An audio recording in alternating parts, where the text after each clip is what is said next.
خوش اومدید به ویدیو جدید. امروز مثل سرویس یه ایده خیلی جالب برامون زده. این ویدیو راجع به نبرد بین انسان‌ها و حیوانات مختلفه. این که کی میبره بریم تو ویدیو ببینید. سرعت کدوم بیشتره؟ یه یوزپلنگ یا یکی از سریع‌ترین ماشینای دنیا؟ آیا یه انسان میتونه یه خرس رو شکست بده؟ یه ببر میتونه رکورد پرشو بشکنه؟ به زودی میفهمیم و با یکی از قوی‌ترین آدمای دنیا هم شروع می‌کنیم. اون قراره زورش رو توی مسابقه طناب کشی با یه شیر 220 کیلویی امتحان کنه. حاضری یا چی؟ دریاتیشو پر کنی. 3 2 1 شروع کنید. شروع شد. یا خدا دهنشو ببینید. خیلی خرطوره. آقا شیره قشنگ داره قوی ترین مرد دنیا رو تحت فشار میذاره. این شیره چرا همچینه داره میچرخه؟ انگار میخواد برایان رو خسته کنه. توی این عکس میبینیم که برایان داره یه هواپیما رو میکشه، ولی فعلا که حریف آقا شیره نشده. چی عجب زوری داره. رایان واقعا داره شکستش میده. خب اومد جلو. فقط 1 متر دیگه مونده. زود باش دیگه آخرشه. یه نمه دیگه بریم تمومه. باریکلا تبریک میگم داده. چطور بود آقا شیره؟ وای مثل این که شیرا هم جنبه باختن نداره. این تازه اولین چالش از 7 رقابتیه که قراره بین انسان‌ها و حیوانات داشته باشیم. ایشون رکورددار بلندترین پرش عمودی دنیاست. اینم رکورد گینسشه. از بین 8 میلیارد آدمی که رو کره زمینن هیچکی نمیتونه بالاتر از اون بپره. و حالا داریوش قراره با این آقا ببره مسابقه بده تا ببینیم کی میتونه بالاتر بپره، انسان یا حیوان. تیم انسانو اشاره. ببین چه ابهتی داره. واقعا میتونی ازش بلندتر بپری؟ خدای اون اگه 4 متر بپره منم 4 تا رو میپرم. ببین چجوری نگاه میکنه. قشنگ کشواره ببینم میره. داداش مشکلی هست؟ بچه فارسی بلد نیست. من که میگم بریم شروع کنیم. قراره با یه تیکه گوش ترغیبش کنن ببینن میپره بالا یا نه. ببینم چند مرده علاجی. او رفت سراغه. رفت سمتش الانه که بپره. ببینیم ببره چقدر میپره. وای وای خودتون. حالا اگه تو بتونی از اون بلندتر بپری در واقع رکورد خودتو یه پله میبری بالاتر. پس به جای اینکه ارتفاعو بذارم رو 3 متر و 40 سانت میبرمش رو 3 متر و 74 سانت. یعنی 3 سانت بالاتر از رکورد جهانی خودت.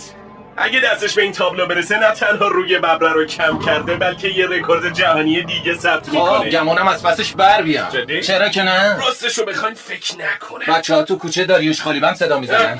به جون خودم. خودش به نظر نشد میاد. خب داریوش جان حاضری یه رکورد جهانی دیگه ثبت کنی؟ ازم بریم. خب ببینیم چند مرد علاجی. حالا ببین داشت الان چی کار میکنه. آیا میتونه یا نه؟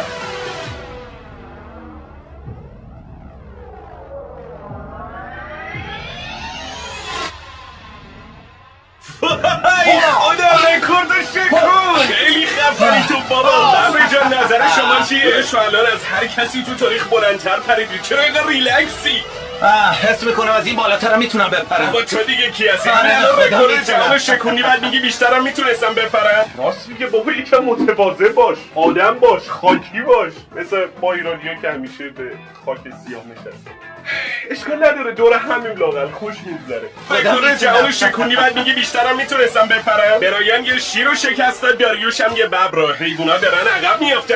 تیم آدما جلو ولی افتادن. یه حسی میگه تیم آدما تو مرحله بعدی قراره به درد سر بیافتن. ما حالا توی محوطه گاو بازی هستیم با داشمون بابا. شاکریم. بابا یه گاو سواره. آره، ما داداش. قراره 3 تا گاو برای توی محوطه ول بدیم. ناموسه؟ تو باید هر تعداد کیف پولو که میتونی با خودت ببری اون سمت محوطه. اونم در حالی که 3 تا گاو دنبالتن. 3 دقیقه وقت داری. تو این 3 دقیقه هر چی پول برداری میشه مال خودت.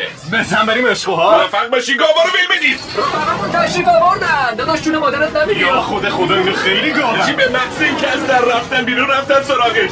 خیلی جالبه. سر شاخهاشون هم پخ کردن که تیز نباشه، یعنی اگه اتفاقی هم افتاد منجر به مرگ نشه. خیلی گاوه. چی به محض این که از در رفتن بیرون رفتن سراغش. بگی منو خودمش رم کنه. برو بینیم بابا مرتی که گاو. هیوایی از کنارش زود رد بس شدم. پولا رو بردار دست به جا بود. خدایش افتاد. تا همینجا $10,000 برده. برو بینیم بابا. ولی تا کی میتونه از شاخ گاوا در امان بمونه؟ 2 تا کیف دیگر درست مرده. پشت سرتن. بردو داداش بودو. خدای من. جی من بودم اصلا کنسل بودم. چی اصلا سمت این گاوا نمیرفتم. دارم میان این طرفی. بابا اشتباه گرفتید برید دنبال اون. من هیچ کارم میدم. این وسط بابا یه جوری لبخند به لب دست گاوا فرار میکرد که اصلا انگار کتفشم نبود. این بشر زیادی خون سرده انگار نه انگار که 3 تا گاو 700 کیلویی توی یه ذره جا افتادن دو بار. میخوام یکیشون رو ناز کنم. داشتمون این وسط داره گاوا رو هم انگولک میکنه. یادم باشه دیگه آدمایی اینقدر حرفه‌ای نیارم. مثلا براش انگار آب خوردن بود. آفرین شکستشون دادی. این 50,000 تا مبارکت باشه. میخوای چی بخری؟ احتمالاً یه وانت جدید بگیرم. قابل پیش بینی بود. ولی چیزی که قابل پیش بینی نیست نتیجه آخرین مسابقه‌مونه. فعلا تو چالش بعدی کسایی که قراره با هم روبرو بشن میتونن تک تک استخونای بدنتو خورد کنن. خب داداش آره اون بیا تو. این دوست من نیکه. شاید یادتون باشه تو مسابقه با سریع ترین آدم دنیا حتی با اینکه 1.5 کیلومتر از نووالایز جلوتر بود بازم با. امروز میخوام توی یه مسابقه یه خورده مرگبارتر یه فرصت دیگه بهش بدم. الان جلوی تو بابا اعتماد کن به داشه. الان جلوی تو داداش به خدا ویدیو رو ببینی خودت میفهمی یه تختت آجی ناموسن چیه؟ داداش پول دیگه دست بیل که برات نمیذارم. من خودشون تو چالش قبلی باخت نمیدونه یک کاپ پول چه حسی داره. خداییش بدم باختم. شما برای بردن این $100,000 باید انتخاب کنی که به مدت 1 دقیقه با کی بری توی رینگ چشمندو بردار. گزینه اول رامیه یک کشتیگیر سوموی 200 کیلویی. چرا اون از این ادا در میاره؟ یا پشت سرتو ببین باید 1 دقیقه توی رینگ با این خرسه دووم اینو واسه چی آوردین اینجا؟ اگه فکر میکنی این خرسه بیازاره سخت در اشتباهی چون راحت میتونه یه آدم معمولی رو تیکه پاره کنه. آخه خیلی چاکر آقا خرسه لامصب چشاشم سگ داره. خب وقتش تصمیمتو بگیری. یه رقابت $100,000 دوست داری این دوستمون که اینجاست پارت کنه یا اون خرسی که اونجاست؟ به نظر میاد هر دوتاشون هم خیلی دوست داره. همین انتخاب میکنم. جناب مسرر کشتیگیر انتخاب کردی؟ انتخاب میکنم این که گریزلیه بابا. بیمه میمد نه خوش لبزه. نه بیمه دارم نه بیمه. از واسه اینکه نیک واقعا نمیره یه مربی سومو آوردیم که یکم بهش آموزش بده. ببین باید زانوتو خم کنی بعد پاتو سر بدی. حاضری یا نه؟ میتونی وارد رینگ بشی. بیا بابا نترس بیا این وسط. برای بردن این چالش باید 1 دقیقه بدون اینکه پات از دایره قرمز رد بشه با رامی کشتی بگیری. اگه قبل از پایان 1 دقیقه رامی بتونه از زمین بیرونت کنه هیچی گیرت نمیاد. واسه شروع مشتاتون رو بزنید رو زمین. اصلا مسابقه سر جاشه دیگه واسه جا زدن دیره. بریم تو خرش. این داره خورخور میکنه دیگه تو دستتو بذار زمین دیگه. خیلی وحشت خدای دور خواهر باشیم. بابا بذار زمین مشتو. بایسته بابا همون بده. زود باش دیگه.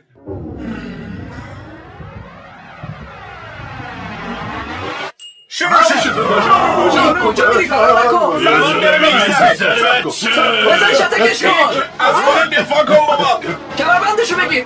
اون نه کمربند. دست ازم به اون. آها داداش به زور بهت مثل آب خوردنی. خیلی دیر شده به پایم رو بغل کردی. 20 ثانیه گذشته. نیک تقریبا نصف راه رفتی. دوام بیار داداش. نه نیک کم نیاره خودت دفاع کن. یه بوس زیر خمش بگیر. زیر خمش